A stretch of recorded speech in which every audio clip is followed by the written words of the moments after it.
mobil diambil oleh orang lain. Apa yang kita lakukan? Harus kita lawan, harus kita rebut. Hari ini masjid kita, kiblat kita diambil alih oleh orang Yahudi. Apa yang harus kita lakukan? Harus kita lawan, harus kita rebut. Dengan apa kita melawan? Inilah yang kita pertanyakan. Saya ingin mengakhiri dengan hadis Nabi Muhammad SAW yang diriwayatkan oleh istri beliau, an Maimunah maulati Nabi SAW qala. Dari Maimunah, istri Nabi Muhammad SAW berkata kepada Rasulullah, "Ya Nabi Allah, aftina fil Baitul Maqdis." Wahai Nabi Allah, berikan fatwa kepada kami tentang Baitul Maqdis. Berikan petunjuk kepada kami tentang Baitul Maqdis. Kemudian Rasulullah menjawab, "Qala ardul mahsyar wal mansyar." Kata Rasulullah, Baitul Maqdis itu adalah negeri padang mahsyar, di mana kita semuanya setelah hari kiamat dikumpulkan oleh Allah di padang mahsyar, dan padang mahsyar itu ada di Palestina, ada di Baitul Maqdis. Wal mansyar, dan tempat dimulainya terjadinya hari kiamat itu dari dalam Masjid Al-Aqsa, dari dalam Masjidil Aqsa, sebagaimana Allah sebutkan dalam surat Qaf, "Wasdami' yauma yunadil munadi min makanin qarib." Perhatikan suatu hari nanti akan ada yang memanggil, yaitu malaikat Israfil, meniupkan sangkakala dari mana? Min makanin qarib, dari tempat yang dekat, yaitu dari dalam Masjidil Aqsa. Kemudian Nabi Muhammad melanjutkan fatwanya kepada Maimunah, "Ituhu fasallu fihi." Datangilah kalian Masjidil Aqsa dan salatlah kalian di Masjidil Aqsa. Kenapa? Fa inna salatan fihi ka alfi salatin fi ghairihi. Karena satu kali salat di Masjidil Aqsa sama dengan 1000 kali salat di luar Masjidil Aqsa, termasuk salat di masjid ini. Satu kali salat di Masjidil Aqsa sama dengan 1000 kali salat di luar Masjidil Aqsa selain Masjidil Haram dan Masjid Nabawi. Kemudian Nabi Muhammad SAW ditanya kembali oleh Sayyidah Maimunah, seolah-olah beliau mewakili kondisi kita hari ini, bahwa kita tidak mungkin datang ke Masjidil Aqsa. Kata Maimunah, "Ya Nabi Allah, ara'aita illam astati' an atahammala ilaihi." Ya Rasulullah, bagaimana seandainya jika kami tidak bisa datang ke Masjidil Aqsa untuk memenuhi perintahmu, ya Rasulullah? Rasulullah menjawab, "Qala fatuhdi lahu zaitan yusraju fihi." Kalau kalian tidak bisa datang ke Masjidil Aqsa, kirimkan satu tetes minyak yang dengan minyak itu digunakan untuk menerangi lentera Masjidil Aqsa, digunakan untuk menjaga lampu-lampu Masjid Al-Aqsa. Tentunya tidak hanya lampu, maksudnya agar Masjidil Aqsa ini jangan sampai redup cahayanya. Apalagi bangunannya yang sampai hari ini digerowoki, dibikin terowongan di bawahnya oleh orang-orang Yahudi. Maka ini juga adalah termasuk di dalam apa yang diperintahkan oleh Nabi Muhammad SAW.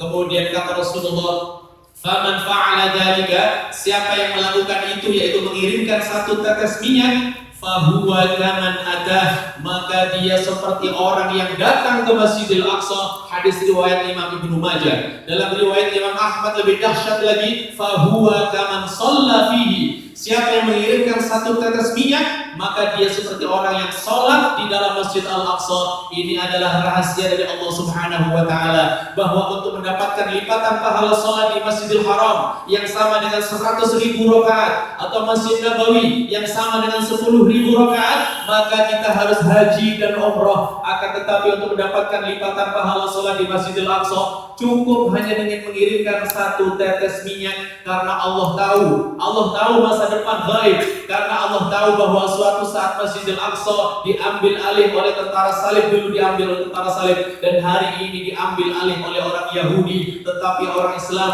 tidak ketinggalan untuk mendapatkan pahalanya sholat di Masjidil Aqsa dengan mengirimkan berliter-liter minyak untuk Masjidil Aqsa. Maka hadirin sekalian yang dimuliakan Allah Subhanahu wa Ta'ala, kami mengajak Bapak dan Ibu sekalian, kami mengajak rekan-rekan sekalian, para mahasiswa dan juga para bapak dosen jika ada di sini, untuk membela Masjid Al-Aqsa, karena ini adalah kewajiban kita. Saya ingin memberikan ilustrasi tentang kewajiban. Ketika ada tukang listrik datang ke rumah kita, menagih pemakaian listrik kita selama 1 bulan, tercatat 100.000 rupiah. Berapa yang kita bayar? 100.000 rupiah. Karena itu adalah kewajiban kita. Tetapi ketika ada tukang ngamen datang ke rumah kita, berapa yang kita berikan? Rp500 receh yang kita berikan.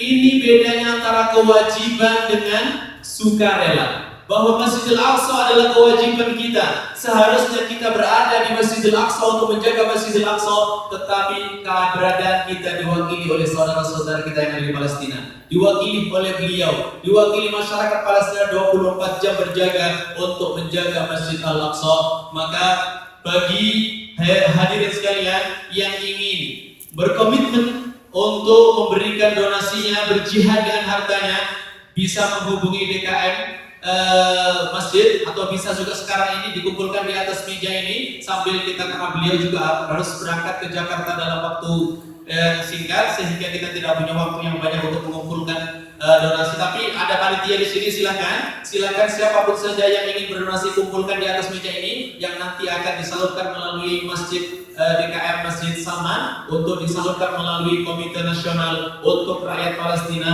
Jawa Barat.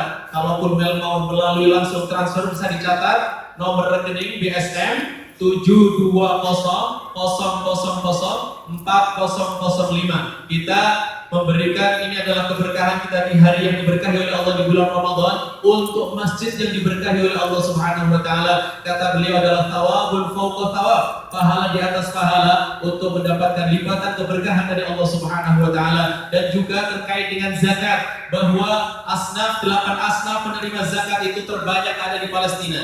Fisabilillah, tafsir kita tidak membutuhkan tafsir, itu maknanya sesungguhnya adalah mujahid yang langsung berhadapan dengan musuh Allah Subhanahu wa taala. Mungkin kita di Indonesia menafsirkan fisabilillah macam-macam, bangun masjid, pendidikan dan lain sebagainya. Tetapi fisabilillah makna yang terlengkap ada itu adalah orang-orang yang ada di Palestina mujahid. Fuqara, banyak sekali masakin, dan keberadaan kondisi kemiskinan mereka dan juga yatim mereka disebabkan karena kejahatan orang Yahudi, bukan karena malas bekerja, bukan karena orang yang malas bekerja, tapi itu di kondisi yang diciptakan oleh orang Yahudi, sehingga mereka menjadi miskin oleh kondisi yang dilakukan oleh Zionis Israel. Dari saya demikian, silakan. Ini ada di sini aja nanti silakan bagi siapapun saja yang ingin memberikan donasinya untuk Palestina, untuk membangun kembali bagian-bagian yang rusak dari Masjidil Aqsa. Demikian yang bisa kami sampaikan. Aku qouli hadza wa astaghfirullah li wa lakum. Wassalamualaikum warahmatullahi wabarakatuh.